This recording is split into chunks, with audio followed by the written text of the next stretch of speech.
কচাকাটা থানার, এটি হচ্ছে যে নাগেশ্বরী উপজেলার কেদার ইউনিয়নের মণ্ডলপাড়া এলাকা।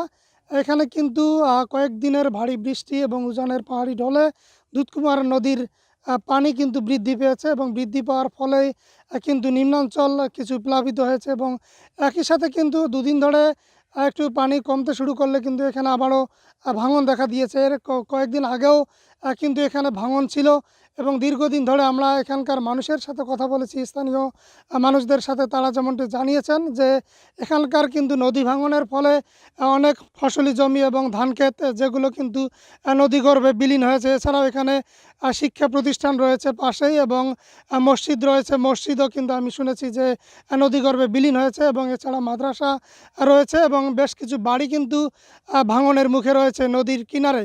আমার বাবার 50 বিঘা জমি ছিল, আস্তে আস্তে দুধকুমার নদী ভাঙতে ভাঙতে সব শেষ হয়ে গেছে। এখন বাড়ি চালাটা আমার আছে, এখন বাড়ি চালাটাও আমার মানে নদীর কাছে এক সকল ফাঁকেও নাই। এই বাড়ি চালাটা যদি আমাদের ভাঙ্গা যায়, আমাদের মাথা গোজার কোনো ঠাঁই থাকবে না। তাই আমি সরকারের কাছে অনুরোধ করছি, আমাদের এই দুধকুমার নদী ভাঙন রোধ করে আমাদেরকে এই নদী কবল থেকে রক্ষা করার জন্য আমি বিশেষভাবে অনুরোধ করতেছি। আমরা পূর্ব দুধকুমার নদীর পাড়ে, আমরা নদীর কবলিত এলাকা। নদীর ভাঙনের কারণে মসজিদ এবং মাদ্রাসা আমাদের বিলীন হয়ে গেছে এবং নতুন করে একটা মসজিদ নির্মাণ করেছে, সেই মসজিদ নদীর কিনারে আসে গেছে এবং আমার এখানে শত শত বিঘা একর জমি নদীগর্ভে চলে গেছে। আমার প্রায় 40-এর ঊর্ধ্বে জমি, 40 বিঘার ঊর্ধ্বে জমি আমার নদীগর্ভে চলে গেছে। তো আমার বিশেষভাবে জোরালো দাবি থাকবে অন্তর্বর্তী সরকারের কাছে, মিডিয়ার মাধ্যম দিয়ে, যে যাতে নদী শাসন করে আমাদেরকে নদী কবলিত এলাকা থেকে মুক্ত করার জন্য।